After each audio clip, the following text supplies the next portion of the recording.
안녕하세요. 하루 필수 말씀 충전 하필 큐티 조종환입니다. 오늘 함께 나눌 하나님 말씀은 로마서 14장 13절에서 23절까지 말씀입니다. 그러므로 이제부터는 서로 남을 심판하지 맙시다. 형제자매 앞에 장애물이나 걸림돌을 놓지 않겠다고 결심하십시오. 이 바울은 이 심판을 향해서 장애물과 걸림돌이라고 말합니다. 이것은 의도적으로 공격을 하기 위한 덫을 놓는다라고 하는 표현에 더 가까울 수 있습니다. 한마디로 말해서 건수만 걸리기만 해라 하는 심정으로 노려보고 있는 그런 수준인 거죠. 물론 이제 잘못을 잘못이라고 이야기할 수 있어야 하지만 그것은 사랑과 포용 그리고 공동체의 신실함을 지키기 위한 수준에서 대안과 분명한 목적이 포함되어져 있어야 됩니다. 그 방법을 이제 사도 바울이 제시를 하게 될 텐데 그렇지 않고 의도적인 공격을 준비하는 행위를 하지 않도록 결심하라 라고 그렇게 명령을 하고 있는 겁니다. 내가 주 예수 안에서 알고 또 확신하는 것은 이것입니다. 무엇이든지 그 자체로 부정한 것은 없고 다만 부정하다고 여기는 그 사람에게는 부정한 것입니다. 라고 이렇게 이야기합니다. 바울이 아주 중요한 개념 하나를 제공하고 있는데 그건 뭐냐면 어떤 것이든지 그 자체로 부정한 것이 없다라고 하는 것은 가치 중립적이다라고 그렇게 볼 수 있는 거죠. 가치 중립적이라고 이야기하는 것은 예를 들어서 음악이 가치 중립적인 상태이죠. 그런데 예배에 사용할 수 있는 음악에 대해서는 부정함과 부정하지 않음의 의견이 굉장히 다를 수 있을 겁니다. 가치 중립적인 어떤 개체를 부정함의 위치에 놓을 것인가 그렇지 않을 것인가는 오로지 이 사랑의 합의 안에서 이루어져야 되는 것이지 어떤 논쟁과 또 장애물 걸림돌로 만들어서 그것으로 이 선한 것을 만들어 가려고 하지 말라라고 하는 거예요. 그 자체로 부정한 것이 없다. 가치 중립적이다라고 하는 것이 굉장히 광범위한 요소들이라고 우리가 생각을 해볼 수 있을 겁니다. 이제 사도 바울은 다시 음식 문제를 가지고 와서 설명하게 된 것을 보게 돼요. 이 음식도 사실 가치 중립적이죠. 중립적인데 이것을 선한 것으로 받아들이냐 악한 것으로 받아들이냐 그것을 판단하는 개개인마다 이제 다를 수 있다는 거예요. 그대가 음식 문제로 형제 자매의 마음을 상하게 하면 그것은 이미 사랑을 따라 살지 않는 것입니다. 음식 문제로 그 사람을 망하게 하지 마십시오. 그리스도께서 그 사람을 위해서 죽으셨습니다. 음식 문제로 마음을 상하게 하면 사랑을 따라서 살지 않게 되는 것입니다. 바울은 다시 한번 이 지식이 찬양이 되고 찬양이 삶이 되는 이 구조를 생각하게 만듭니다. 이 전제 조건을 꺼내는 거예요.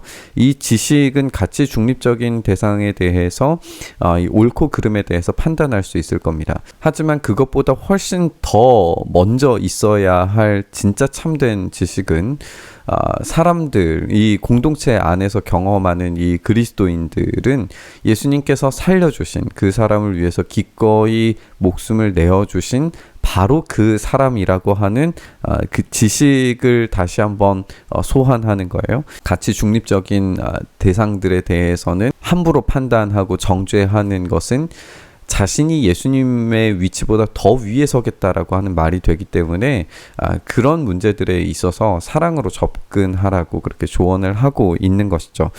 그러므로 여러분이 좋다고 여기는 일이 도리어 비방거리가 되지 않도록 하라고 이야기합니다. 중립적인 가치를 지닌 것을 무리하게 이 옳고 그름의 가치로 적용시키려고 할 때 이것은 오히려 사랑이 없는 비방거리가 되고 맙니다. 무조건적인 옳음의 가치만을 가지는 것을 이 땅에서 발견할 수 있을까라고 생각을 한번 해봤으면 좋겠어요. 무조건 옳음의 가치만 가지고 있는 것을 이 땅에서 발견할 수 없습니다. 온전하고 완전한 하나님 나라는 오로지 완성된 천국에서 경험되는 것이지 이 땅에서 경험될 수 있다라고 하는 것은 교만일 수 있습니다. 그렇기 때문에 하나님 나라를 맛보는 이 땅에서는 이 교회가 중립적인 가치를 지니는 것들과 싸우기 위해서 어떤 옳고 그름과 싸우기 위해서 존재하는 것이 아니라고 사도 바울은 이야기합니다. 하나님 나라는 먹는 일과 마시는 일이 성령이 아니라 성령 안에서 누리는 의와 평화와 기쁨이다라고 이야기합니다. 어떤 중립적 가치를 가진 것들의 옳고 그름을 판단하기 위해서 먹는 일과 마시는 일에 대해서 이것은 옳아, 이것은 그르다, 이것은 해야 되는 일이다, 이것은 하지 말아야 되는 일이다. 그걸 가지고 싸우는 것이 하나님 나라를 경험하는 것이 아니라는 거죠. 이 성령님 안에서 누리는 의와 평화와 기쁨이라고 했을 때에 우리는 다시 성령님께서 어떠한 일들을 우리 안에서 행하시는가, 로마서 이 앞부분에 있었던 이 지식에 대한 부분으로 다시 돌아가 봐야 해요.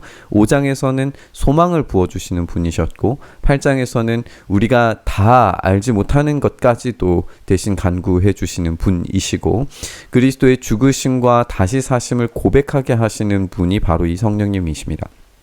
이분 안에서 의와 평화와 기쁨을 누리는 것이 하나님 나라라는 거예요. 그러니까 예수님께서 우리를 위해서 죽으시고 다시 사시는 그 참된 지식, 그리고 이 성령님 안에서 그런 지식을 온전히 회복하면서 그 기쁨을 다시 회복하면서 중립적 가치들에 대해서도 우리에게 개개인에게 주시는 그 지혜와 능력을 따라서 그것을 열매 맺게 되고 그것을 통하여서 사람들이 어떤 것이 더 좋은 것인지에 대해서 판단하게끔 만들어주는 것이 진짜 원리가 될 겁니다. 그것이 지식이 찬양으로, 찬양이 삶으로 드러나는 사람의 특징이 될 거예요.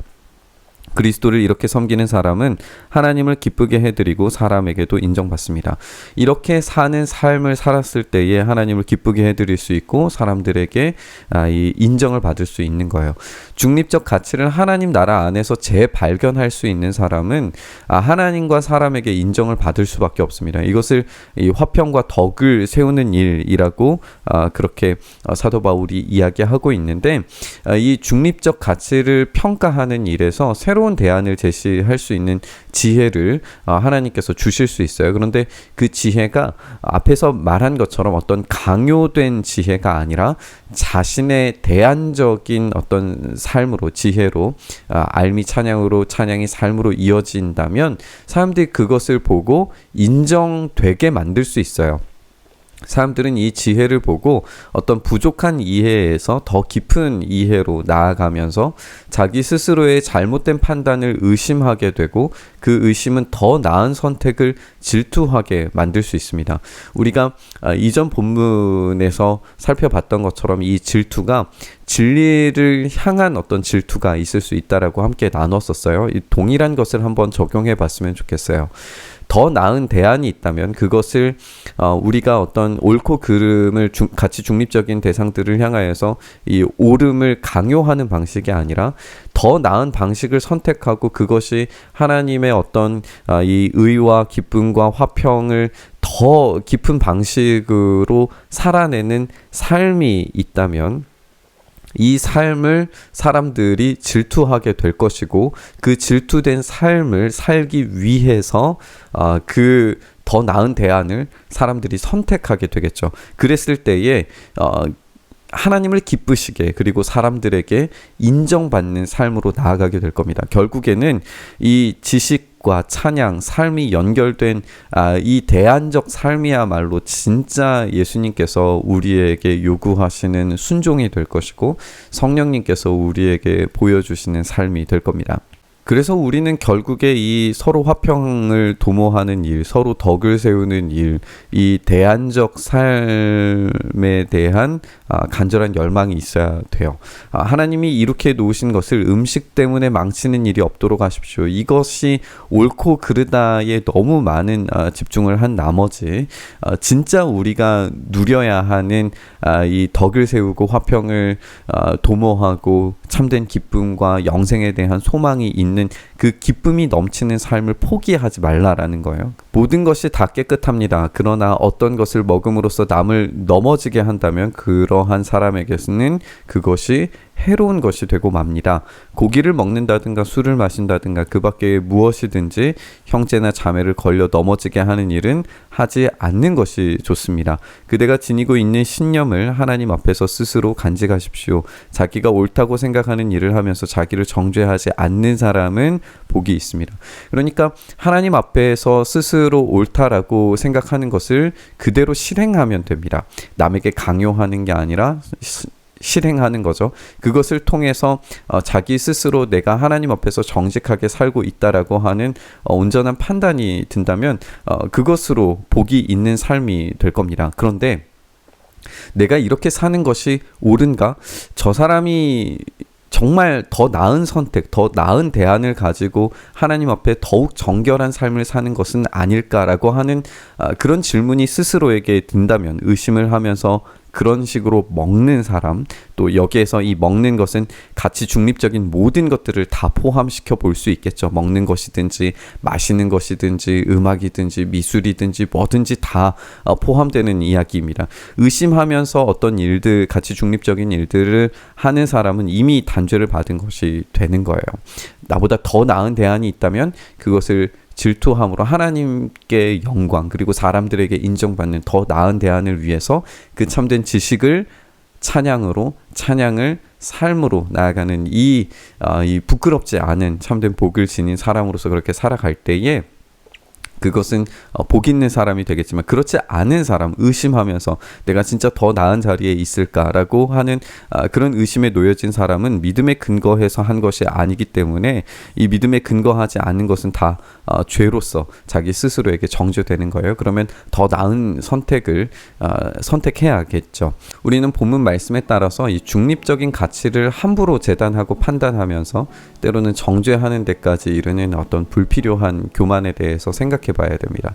우리는 너무 쉽게 옳음을 판단할 수 있다라고 자신합니다. 그러나 우리의 옳음이 언제나 옳음이 되지는 않아요. 우리는 너무 쉽게 부패하고 잘못을 저지르는 연약한 자들입니다. 우리는 다만 하나님의 옳음 앞에서 겸손해야 됩니다.